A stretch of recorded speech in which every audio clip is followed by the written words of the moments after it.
चौथी हदीस है सही बुखारी में, ये मिशकात में नहीं है लेकिन बुखारी में 2033 है। अम्मा आयशा कहती हैं रज़ियल्लाहु ताला अन्हा कि आप सल्लल्लाहु अलैहि वसल्लम जब इत्काफ के लिए बैठने का इरादा किया रमजान मुबारक में, तो मैंने आप सल्लल्लाहु अलैहि वसल्लम के लिए खैमा लगा दिया। फिर सैयदा हफ्सा आई, हुजूर की बीवी, उन्होंने अम्मा आयशा से कहा कि मैं भी चाहती हूँ कि मैं भी नबी सल्लल्लाहु अलैहि वसल्लम के साथ इत्काफ बैठूं। तो सैयदा आयशा ने इजाजत दे दी, उन्होंने भी अपना खैमा लगा लिया। उसके बाद सैयदा ज़ैनब आई, हुजूर की एक और बीवी, उन्होंने भी खैमा लगा लिया। फिर आप सल्लल्लाहु अलैहि वसल्लम मस्जिद नबी में जब दाखिल हुए तो देखा कि इतने सारे खैमे लगे हैं। बताया गया कि ये आपकी ये इस बीवी का है, ये दूसरी बीवी का है, ये तीसरी बीवी का है। तो आप सल्लल्लाहु अलैहि वसल्लम जलाल में आए और आपने फरमाया कि ये जो खैमे जितने लगे हुए हैं, तुम क्या समझते हो कि ये खैमे सवाब के लिए खड़े किए गए हैं? अल्लाहु अकबर, ये है कमिटमेंट टू गॉड। यानी नबी अलैहिस्सलाम ने कहा कि ये तो सारे मेरे चक्कर में है, यानी मेरी बीवियां मेरा कुर्ब हासिल करना चाहती हैं, इसलिए उन्होंने खैमा लगा लिया जिद के अंदर।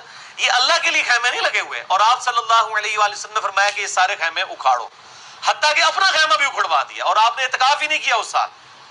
फिर शवाल का महीना जब अगला ईद वाला महीना आया, उसमें आपने 10 दिन का इत्काफ किया। और रमजान का ये जो इत्काफ छूट गया था, ये आपने फिर अगले साल 20 दिन का इत्काफ किया। और फिर उससे अगले साल आप सल्लल्लाहु अलैहि वसल्लम को इत्काफ नसीब नहीं हुआ, उससे पहले ही आप सल्लल्लाहु अलैहि वसल्लम दुनिया से रहलत फरमा गए। तो इससे आप अंदाजा करें कि इत्काफ का मकसद अल्लाह ताला की रज़ाजोई होना चाहिए, कि अल्लाह इज द टॉप प्रायोरिटी, अल्लाह तरजीह अव्वल होना चाहिए।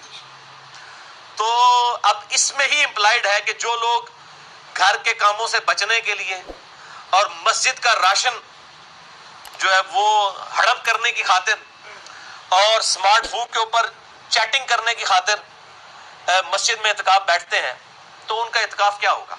वो किसको धोखा दे रहे हैं? अल्लाह को तो पता है किस नीयत से वो बैठे हुए। लिहाजा इत्काफ में जो भी शख्स बैठे तो गपशप के लिए ना बैठे, ना वो स्मार्टफोन लेके तो उसके ऊपर ही हमेशा चढ़ा रहे। ठीक है, वो कभी जरूरत के तहत कोई चीज इस्तेमाल करनी पड़ती है, वो एक अलग चीज है। लेकिन मैंने देखा है जिन लोगों के पास ये फोन है, अल्हम्दुलिल्लाह मैंने तो अपने आप को इस फितने से ताहाल महफूज रखा हुआ, इंशाल्लाह आइंदा भी इरादा है। तो वो इस फितने का फिर शिकार हो जाते हैं, वो हर वक्त फिर स्मार्टफोन के ऊपर ही रहते हैं। और मस्जिद का इत्काफ भी वो गपशप में गुजरता है। इत्काफ बैठ के भी लोग, यानी अगर उनसे पूछेंगे वो कसम उठा के कहें कि उन्होंने 10 दिन के अंदर 5 की 5 नमाजें तकबीर उला से पढ़ी हो, तो आपको हैरानगी होगी कि मोतकिफ जो हजरात हैं उन्होंने भी नहीं पढ़ी होंगी 5 की 5 नमाजें तकबीर उला से मस्जिद की पहली सफ में। इत्काफ वाले भी अगर मस्जिद की पहली सफ में तकबीर उला से नमाज ना पढ़े तो फिर बाकी किससे आप उम्मीद कर सकते हैं कि वो बाहर से आके तो पहली सफ में नमाज पढ़ेगा? जिसको काम ही कोई नहीं सिवाय नमाज पढ़ने के, उनकी हालत है।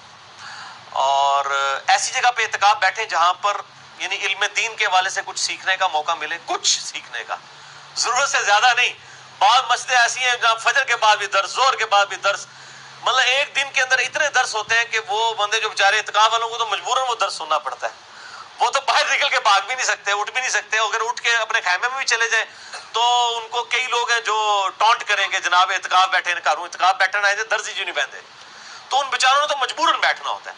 तो इज्तिमाई इत्काफ जहां पे भी हो रहे हैं वहां पे भी ख्याल करना चाहिए कि बस इतना ही इज्तिमाई इत्काफ का फायदा उठाएं कि किसी को इल्म दीन के हवाले से कोई चीज मिले, बजाय कि वो मुतरफर होकर उठे।